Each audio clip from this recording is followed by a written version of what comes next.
Hey, what's up, guys? My name is Jamie Leonard here with TCG Unlimited, and today we have another Force of Will gameplay video for you guys. Today I'll be playing one of our local players. He's a little new to the game, so just to give you guys a heads up, there are several misplays in this video, and I'll try to point them out as we get to them. But for now, let's get started. Today I will be playing Dark Alice.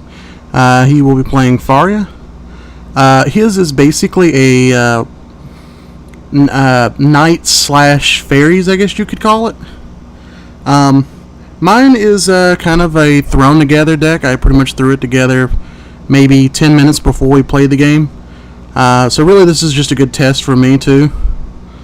And since it was a newer player, I didn't want to really try to use anything to, one of my over the top decks. But alright, let's get started. So my hand's actually pretty good. I feel pretty safe with it. I can't remember exactly what he opened with, but it wasn't all that good if I remember correctly.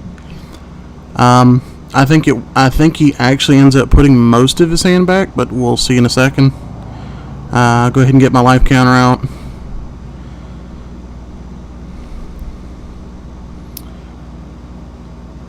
Okay, so it looks like we're about ready to get started.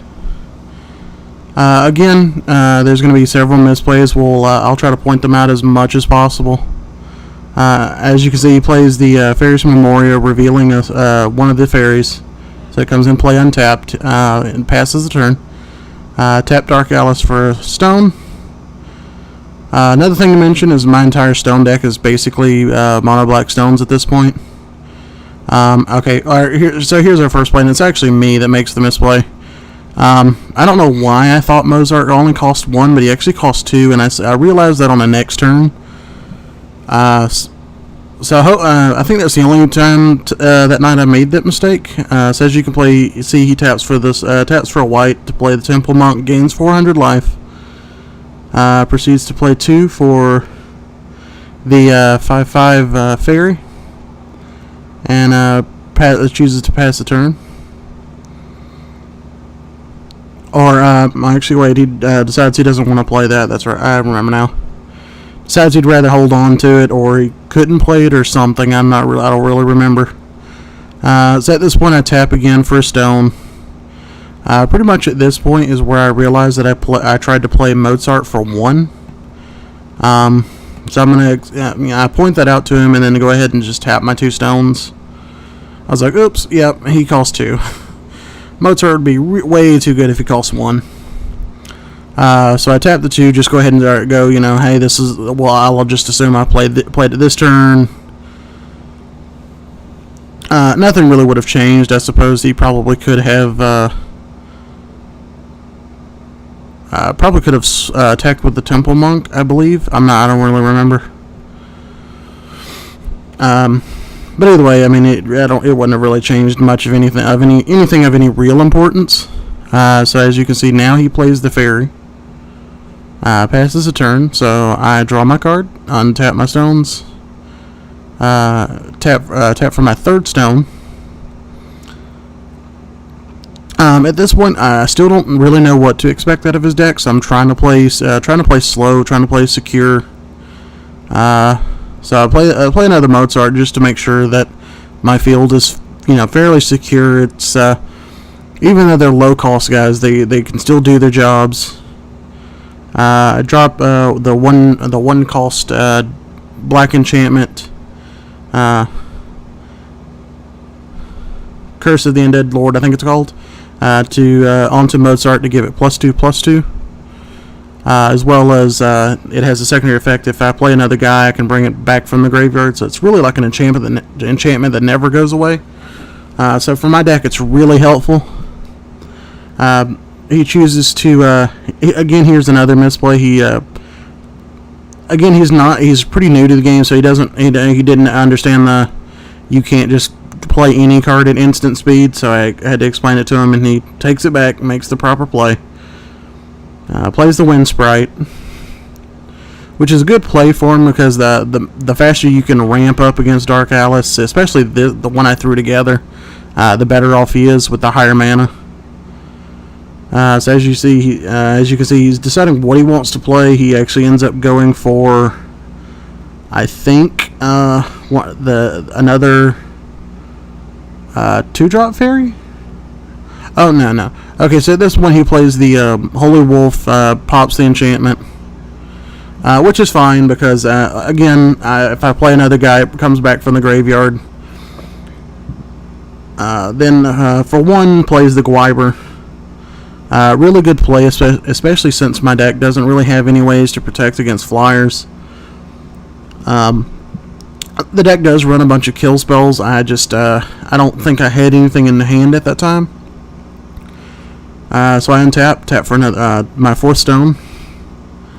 I think at this point it was either, I can't remember if I play the Arthur or the Mountain Immortal. Yeah, okay, so I choose to play the Arthur. Basically, the deck is nothing but minus effects, 4 Arthurs, 4 Mountain Immortals. Anything that takes away attack and defense is pretty much what the deck runs. So at this point, swinging in with the Mozart's not a bad play. He chooses to chump with the Immortal Wolf. Lets it die because of Arthur. It gets an automatic -2/2. Plus Mozart's a 4/4. Swinging with the other Mozart, he chumps with the Temple Monk, which at that point is a really good play, especially against Dark Alice. You don't want to take too much damage early game. So I go ahead and pass the turn since Arthur can't attack this turn. He untaps, thinks about whether he wants to flip, chooses not to, taps Faria for a stone.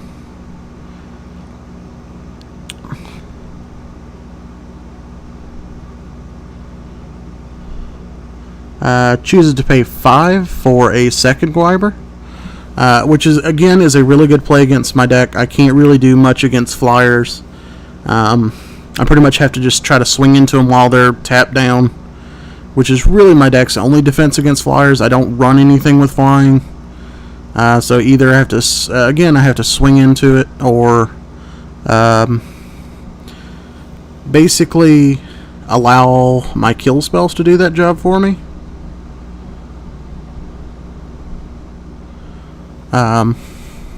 So yeah, at this point, I choose to.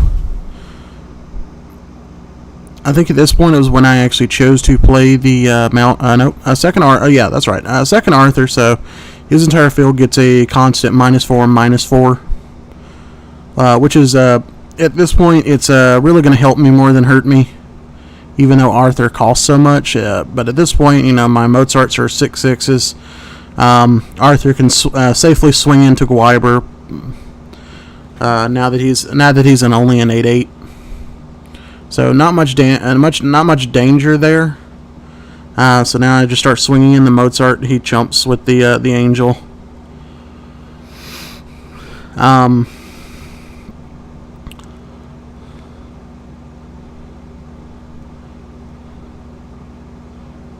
I can't remember why. Actually, I don't even remember what just happened, or I don't know if he was trying to sack it or decided not. No, I think he decided not to try to block and just keep his fairy.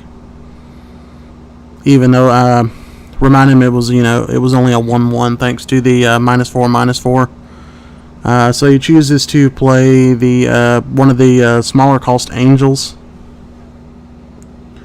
Plays his 3rd Gwyber, which again is a really good play against my deck. Not really designed to deal with the flyers and everything. So he's easily able to get the flying damage in, but at this point the 2 Arthurs pretty much have me at a pretty good, I would say a pretty good field standing. There's not going to be a lot he can do. Now again, if he can draw Justice of the God Sword or anything that's going to let him deal a high amount of damage, he can probably get rid of 1 or 2 of my Arthurs. But for the most part, as you see, he plays the 4th Gwyber. Or actually, that may have, that's just, no, he didn't, no, okay, so now he just moved around, I wasn't paying attention. So chooses to swing in with the Gwyber. Again, nothing I can do about it, it's in the air. So I just let the damage go through, puts me down to 14. She considers swinging the angel, decides it's better to save it for a blocker. Passes the turn to me. So at this point, he's actually done fairly well, putting me down to 14 as fast as he has. Unfortunately, at this point, I can pretty safely just start running the deck normally. Not a lot he's going to be able to do about a lot of my plays. So quickly get rid of some of the additional cards out of his graveyard, just in case I need to flip Alice. Choose to swing the Arthur into the Gwyber. Go ahead and get that out of the field. As you can see, I played the Mount Immortal, which finishes off the Angel, basically taking Gwyber down to only half of his strength, which basically puts all of my Arthurs, all of my Mozart in a really good position to make some big plays. So swing in with both Arthurs, both Mozart. Quickly put him down to only 400 at this point. I know there's not much danger of me losing. I think at this point, yeah, I use the Scorn of Dark Alice just to make sure there's nothing else in his hand I need to get rid of. I choose to get rid of that Gwyber, that final Gwyber. I just, I saw it to me. I was like, nah, even though it can't kill me, I just don't want to deal with it. Plays the Excalibur. Flips Faria just for that. I think at this point he just chooses to flip Faria just for that extra defense. Actually, no, he just plays the Knight, which I think, yeah, at this point I remind him it just immediately dies because everything on his field has -6/-6. It's just not worth trying to block it. Yeah, so yeah, okay, so yeah, at this point he does decide, you know, what the heck, go ahead and flip Faria. But unfortunately, I mean, at this point, there's just not much more he can do. Hits the Fairies Memoria. Unfortunately, there's no cards left in his hand, so it has to come and play tapped. I mean, even with Faria untapped, or Faria flipped, because he doesn't control the Levitine, it doesn't have haste. So, not really concerned with the damage at this point. Now, yeah, if the Faria, you know, would have had haste, that would have been it, because all of my cards only reduced Resonators. But he did not have the Levitine, so wasn't too concerned about Faria. Yeah, even if he'd been able to use the Godardi, Gwyber would have been the only thing to untap. And again, would have only swung for 6, so... Again, by that point, you know, at the beginning of his last turn, I already knew that the game was pretty much over. So as you can see, I just calmly tap for the mana, play the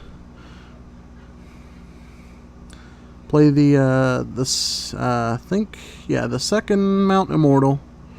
Just go ahead and give everything -8/-8.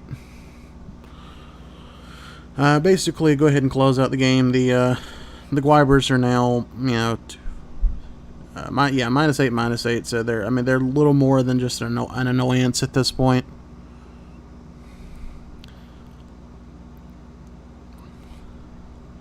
And being only at 4, there's really nothing he can do. He doesn't have any mana untapped, so he does no defense. Go ahead and play the Schrodinger just for the extra mana, just in case I need it. Or, you know, really just, you know, for whatever reason. I knew there really wasn't much reason. I remind him that he'll need to tap the Excalibur to give Faria Imperishable, so she just flips back. Takes the Arthur, goes to 0, and... that's game 2, and now we'll go to game 2.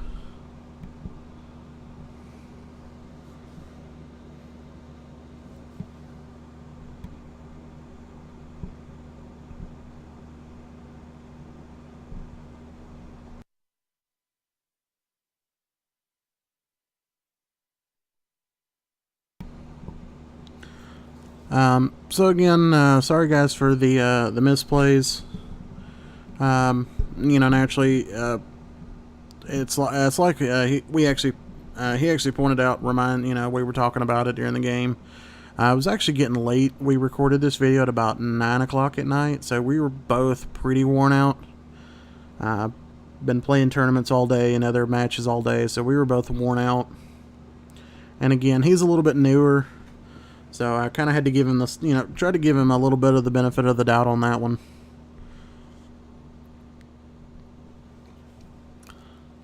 But he's actually he's actually pretty good, given the time to really get the cards he needs for his decks. So the whole time, I'm trying to give him pointers, trying to remind him how the cards actually work. We try to get past the few misplays we both make. At 9 o'clock at night, you're bound to make a couple.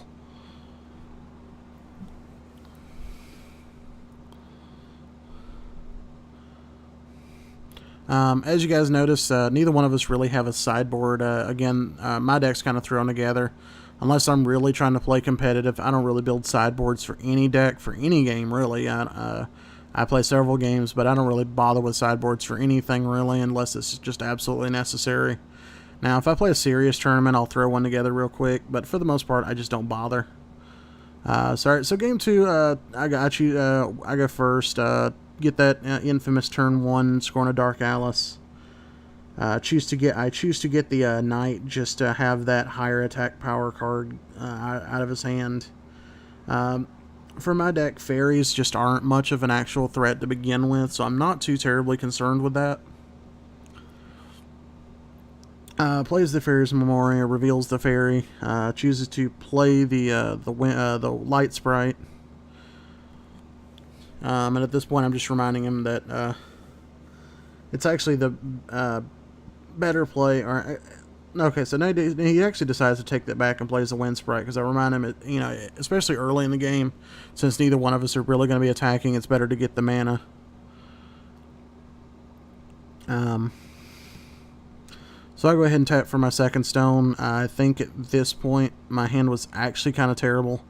I think the lowest actual card in my hand was 4. So not a lot I'm going to do at the early game. So taps for his next stone. Plays the 2-cost fairy, the 5/5 fairy. I remind him at this point that he can still play the protection of the fairies. Since it targets a fairy resonator, you can actually play it for free.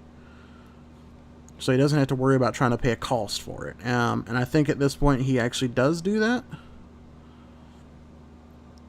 So he's actually deciding whether he wants to play it or not, and he does. Equips it onto the Wind Sprite. Even though this is not a play I would normally have made, the attack buff and the protection for Wind Sprite, maybe. But as far as using Wind Sprite for an attacker, probably not. At this point, he makes the confusion, thinking that just because the card says damage, he thinks that it means whether Wind Sprite deals damage or is dealt damage, it has to destroy itself. So quickly, I just remind him that that's not how the card works. That actually you can banish it to prevent the next damage done to a resonator. And also tell him that, even though it's equipped to Wind Sprite, he can actually use it to protect the other fairy, or any fairy for that matter, or actually any card in the deck, or any of his resonators for that matter. So he doesn't have to he puts it back on Wind Sprite, passes the turn. I play the Schrodinger, as well as a second Scorn of Dark Alice to get rid of the Wind Sprite. Actually, in this game, I choose to be a little bit more aggressive as far as using the exile effect of Dark Alice. Again, since my hand was so much slower, I knew I'd probably have to use her this game. He chooses to play the one of the lower cost angels. Swings in for the Wind Sprite. Attacks with the angel. Quickly putting me down to 2,700. Passes the turn to me. Untap with Dark Alice. Tap for my 4th stone. Pretty much at this point, I know if I don't do something quickly, if I don't get some kind of a minus effect in play, I'm going to be in a bad situation. So again, I play the 4 to play the Arthur. Oh no, okay, so no, I choose to play the Carmilla just to get rid of the 6/6 angel. Definitely don't need that attacking me the next turn. And choose to pass the turn. Definitely not my ideal play, but it works just to get that extra attacker off the field. I know I'm still going to take a lot, but at that point it was really my only choice. I think I still had a Mount Immortal, I think maybe even an Arthur, and I can't really remember why I chose to go with Carmilla. But as you can see, chooses to play another Wind Sprite. Swings the Wind Sprite for 4. Again, no choice but to take the damage. Chooses to swing in for the 5. Passes the turn. I untap with Dark Alice. This one I'm just trying to keep an eye on how many cards are in his graveyard, just in case I need to flip. As I know with Dark Alice, I can pretty much use the her flip effect to destroy both the 1-drop fairies. But I choose to tap for a stone. Not a big deal right now. Now that that 6/6 fairy is gone, not a lot I really have to worry about at the moment. I'm still taking a lot of damage from the other 2. I choose to play the Mount Immortal, which gives all of his guys a -2/-2. The Wind Sprite automatically dies. However, the one with the protection of the fairies does not, because protection effectively negates Mount Immortal for that one Wind Sprite because of the +2/+2. So any advantage from that is now gone. I choose to swing with the Carmilla into the Wind Sprite. He chooses to banish protection of the fairies to prevent the damage. However, regardless of what he chose to do, Wind Sprite would have died either way. So basically at this point I'm just trying to get rid of as many cards off his field as possible, just to basically just trying to stay alive as long as possible. I mean, he's already got me down to 18. I haven't done any damage this game. So I'm just trying to make the safe play, trying to make the smartest play. So before he untaps, taps 2 for Faria, gains 200, swings for 3. Not a whole lot else he can do at that point. So he passes the turn.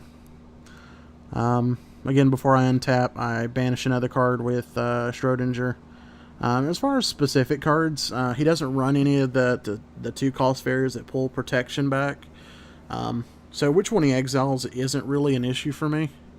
As long as the total is there for the number I need. So I tap Dark Alice for a stone.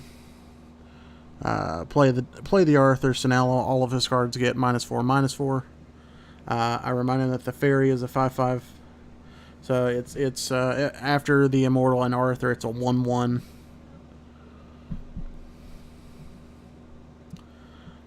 So at this point, the fairy is no longer a threat to me. I still choose to swing into it just to get it off the field. At this point, he actually simply chooses to take I think he just chooses to take the damage. Or actually, I think he just chooses to let the fairy die. I think he's actually deciding whether he wants to try to use...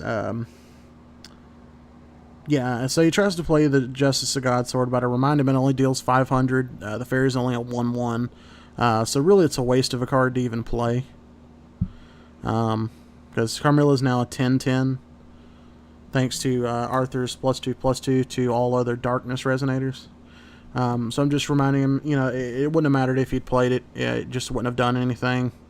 So instead he just chooses to let the fairy die, which is the smarter play right there. So at that point I go ahead and just pass the turn. Even though I'm at such a low life total at this point, I know I'm getting to that point. By the end of my next turn, I'm pretty much at that point where I'm not really too concerned with how he plays. It's more of a situation just making sure that I don't mess up, make a really bad misplay. So pretty much taking some time trying to make sure he doesn't make any more misplays. Trying to decide, what's the best play for him. What's the smarter play at this time.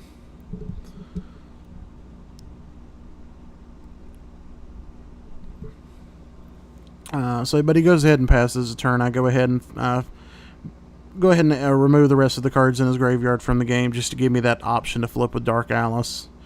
At this point, I don't think I'm actually at 10. I go ahead and have him count the number of cards in the graveyard at this point. I think, however, it's only at 9. But I go ahead and swing in with the Carmilla for 10, the Arthur for 10. And he actually catches me off guard. He actually makes a really good play when I was not expecting. As you can see, he plays double Justice the God Sword. Since Arthur can't pump himself, each one deals 500, so manages to kill the Arthur, which I actually do end up congratulating him for. I wasn't expecting that. That's probably the one play out of the deck I wasn't prepared for. I mean, again, not that it really matters. At this point, I know the game is pretty much going to go my way.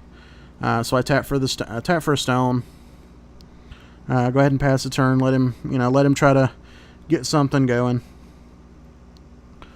But at this point, the game pretty much swings back in my favor.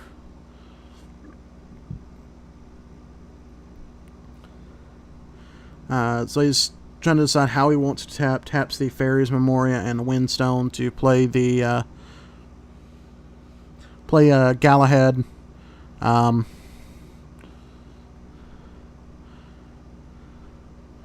I can't actually remember. Can't remember exactly what it is he's asking me about it. I think it was mainly just the how his graveyard trigger, how the enter the graveyard triggers. Other than that, I ask him, what the knight is. Remind him that they do have -2/-2, but at that time none of them dies. The knight is a 3/3. I choose to play Endless Night to destroy the Galahad, which gives everything -2/-2, which finishes off both knights. So at the end of his turn, I managed to clear his field and to basically set me up really nicely for the next turn. So I think at this point I choose to flip. I believe I choose to flip Dark Alice at this point. Just go ahead and get as much damage in play as possible. I draw into another Scorn of Dark Alice, although he has no cards in hand at this point. So there's really not much point in trying to play it. So again, I ask him, how many cards you've got. Go ahead and banish the 1 just to make it 10. Go ahead and flip Dark Alice for free. Immediately go into pay 2 for God's Art. Basically gives his side of the field a permanent -2/-2 to all of his guys. Searches for a second Schrodinger, puts it in play.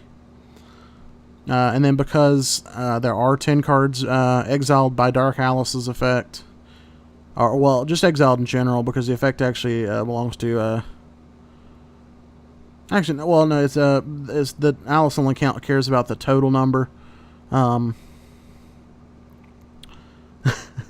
At this point, he's just like, it's like, why would you even play that?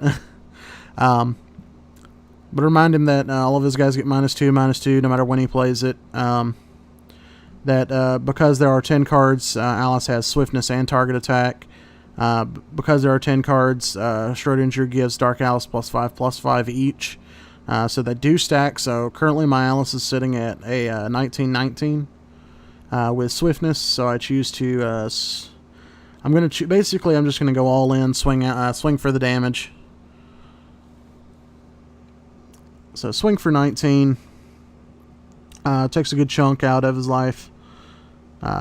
Puts him down at 13. Swing for 8. Swing for 8 with the Carmilla here in a second. There we go. Yep. And at that point, I'm tapped out, so not much more I can do at that point. So I just go ahead and pass the turn. He's at 500. So again, at this point, I'm pretty confident. Pretty confident that there's not much more he can do about it. With his entire field getting a permanent -4, -4, there's really not a whole lot of options he can use. At this point, I believe he chooses to go ahead and flip the Faria again, just for that extra blocker. Oh no! First he chooses to play the Angel. Yeah, since it is a 6/6, it does stay alive. It is a 2/2 now. Flips the Faria. Due to Faria's effect, puts the top stone in play. Reveals a wind stone. Or a light stone, actually. As you can see, he's holding a wind sprite. Can't really play it. I mean, it would just come into play and immediately die. So it's just not worth playing. Passes a turn. He's got 2 blockers. But I do have a stoning to death in my hand. And I just go ahead and use it to get rid of the Angel. So now, no matter which card goes through, no matter which one goes through, basically the game's over. I think at that point, I just go ahead and just go ahead and just swing for 13, or for 19. I'm sorry. He chooses to block with the Faria. Tries to put Faria in the graveyard to remember him. I remind him that Faria just dies. Takes the 8, and that's game. So yeah, I mean, it was a pretty good game. He put me down really quick.